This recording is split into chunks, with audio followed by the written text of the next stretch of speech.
பகுதி 1இல் பூரி ஜகந்நாதர் கோயிலின் மர்மங்களை பற்றி பார்த்தோம். பகுதி 2இல் இக்கோயிலின் மர்மங்களுக்கு விஞ்ஞானம் கூறும் சுவாரஸ்யமான விளக்கங்கள் பற்றி பார்ப்போம். உங்கள் ஆதரவிற்கு நன்றி. Welcome to common facts Tamil. இந்த உலகில் எத்தனை கோயில்கள் இருந்தாலும் ஒவ்வொன்றுக்கும் தனித்துவமான ஒரு சக்தி இருக்கிறது.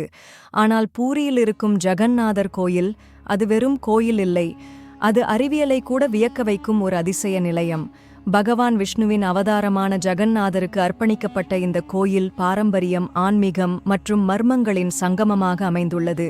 இந்த கோயிலில் நடக்கும் அற்புதங்களை அறிவியலின் கோணத்தில் ஆராய முயற்சிப்போம். கொடிக்காற்றுக்கு எதிராக அசைவு. முதலில் கோயிலின் மேல் இருக்கின்ற கொடியை பாருங்கள். வழக்கமாக எந்த ஒரு கொடியும் காற்றின் திசையில் பறக்க வேண்டும், இல்லையா? ஆனால் ஜகந்நாதர் கோயிலில் அந்த கொடி எப்போதும் காற்றுக்கு எதிர் திசையில் பறக்கிறது. இது எப்படி சாத்தியம்? அறிவியலின் பார்வையில் கோயிலின் உயரமும் அதன் வடிவமைப்பும் சுற்றுப்புற காற்றழுத்தத்தில் வித்தியாசத்தை ஏற்படுத்துகிறது. இதனால் அந்த கொடி காற்றை மீறி எதிர் திசையில் அசைவதைப் போல தோன்றுகிறது. இது ஏரோடைனமிக்ஸ் படி சாத்தியமான ஒன்று. நிழலில்லாத கோயில். இப்போது அடுத்த மர்மம். கோயிலுக்கு நிழல் இல்லை. சூரியன் மத்திய நேரத்தில் நேராக ஜவுக்கும்போது கூட கோயிலின் நிழல் தெளிவாக தெரியவில்லை. அறிவியல் கூறுவது, கோயிலின் வடிவ அமைப்பு மற்றும் கட்டிடக் கோணம் ஒளிச்சிதறல் மற்றும் பிரதிபலிப்பு மூலம் நிழலை மறைக்கிறது. குறிப்பாக மத்திய நேரத்தில் நிழல் நிலத்துடன் கலந்து காணாமல் போகிறது. பிரசாதம் மேலே இருக்கிற சட்டிதான் முதலில் வெந்துவிடுது. பிரசாதம் தயாரிக்கும் முறையும் வியப்பூட்டும் ஒன்று. பல மண் சட்டிகளை ஒன்றின் மேல் ஒன்றாக அடுக்கும்போது மேலே இருக்கும் சட்டியில் உள்ள உணவுதான் முதலில் வெந்துவிடுகிறது. இதற்கான அறிவியல் விளக்கம் இது வெப்பசரிதல் மற்றும் காற்றின் இயக்கம் காரணமாக நடக்கும். மேலே அதிக காற்று சுழற்சி ஏற்படும். அதனால்தான் அந்த சட்டி முதலில் வெந்து விடுகிறது. கடல் காற்றும் ஒலியும் மாற்றமான இயல்பு. பூரி கடலோர நகரம் என்பதாலும் பகலில் கடலிலிருந்து நிலத்திற்கு காற்று வீசும், இரவில் நிலத்திலிருந்து கடலுக்கு. ஆனால் இங்கு இது முழுமையாக மாறி நடக்கிறது. அதோடு கோயிலுக்குள் நின்றால் கடலின் அலைச்சத்தம் கூட கேட்காது. அறிவியல் விளக்கம். கோயிலின் கட்டமைப்பும் சுவர்களும் காற்றின் மற்றும் ஒலியின் இயல்பை மாற்றுகிறது.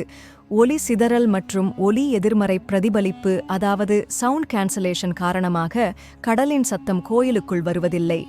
சுதர்சன் சக்கரம் எப்போதும் நேராகவே தெரிகிறது. கோயிலின் உச்சியில் உள்ள சுதர்சன் சக்கரம் எந்த இடத்திலிருந்தும் பார்ப்பவர்களுக்கு நேராகவே தெரிகிறது. இது எப்படி முடியும்? அறிவியலில் இது திரிதரள விளைவு, அதாவது ஆப்டிக்கல் இல்யூஷன் மூலம் சாத்தியமாகிறது. சக்கரம் பர்ஸ்பெக்டிவ் இன்ஜினியரிங் கொண்டு வடிவமைக்கப்பட்டிருப்பதால் எந்த கோணத்திலிருந்தும் அது நேராகவே தெரிகிறது. பறவைகள் கோயிலின் மீது பறக்காது. பொதுவாக எந்த இடத்தில் வெறும் உயரமான கட்டிடம் இருந்தாலும் பறவைகள் அதன் மீது அமர்வதை நாம் காணலாம். ஆனால் பூரி கோயிலில் பறவைகள் பறந்தோ அமர்ந்தோ காண முடியாது. அறிவியல் இதற்கு 2 காரணங்கள் சொல்கின்றன. ஒன்று, அந்த இடத்தில் காற்றின் வேகம் அதிகமாக இருப்பது. இரண்டாவது, கோயிலில் இருக்கக்கூடிய காந்திய களம் அல்லது ஒலி அதிர்வுகள் பறவைகளை அங்கே வரவிடாமல் தடுப்பதாக இருக்கலாம். கோயில் கதவுகள் மூடும்போது உணவு சமைப்பது நிறைவு. இரவு 8 மணிக்கு கோயில் கதவுகள் மூடப்படும்போது பூரி நகரத்தில் எந்த வீட்டிலும் உணவு சமைக்கப்படுவதில்லை. அறிவியல் விளக்கம். இது ஒரு பாரம்பரிய ஆன்மீக மரபு. பக்தர்கள் ஜகந்நாதரின் பூஜை முடியும் வரை உணவை தொடாதே என்ற நம்பிக்கையை பின்பற்றுகிறார்கள். நவ காலேவரா மர்மமான மாற்றம். ஒவ்வொரு சில ஆண்டுகளுக்கு ஒருமுறை 3 முக்கிய தெய்வங்களின் சிலைகள், ஜகந்நாதர், பாலபதிரா மற்றும் சுபத்ரா, புதிய மரச் சிலைகளால் மாற்றப்படுகின்றன. பழைய சிலைகள் எங்கே என யாருக்கும் தெரியாது. அறிவியல் விளக்கம். இது முழுமையாக ஆன்மீக மரபுகள் மற்றும் இரகசிய மரபணுக்களின் ஒரு பகுதி. இரவில் நடத்தப்படும் இந்த சடங்கு கண்காணிப்பிலும் பரிசோதனையிலும் இல்லாமல் மர்மமாய் நிறைவடைகிறது. இறுதியாக இது எல்லாம் கேட்டதும் நம்மை வியப்பில் ஆழ்த்துகிறது. ஆனால் உண்மையில் பழைய இந்திய அறிவியல், கட்டிடக்கலை மற்றும் ஆன்மீக நம்பிக்கைகள் எப்படி இணைந்து செயல்பட்டதென்பதை இது காட்டுகிறது.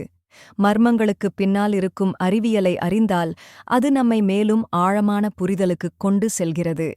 இந்த வீடியோ உங்களுக்கு பயனுள்ளதாக இருந்ததா? இந்த விஷயங்கள் உங்களுக்கு புதிதாக தெரிந்ததா? கீழே கமெண்ட் பண்ணி உங்கள் கருத்தை பகிருங்க. நன்றி.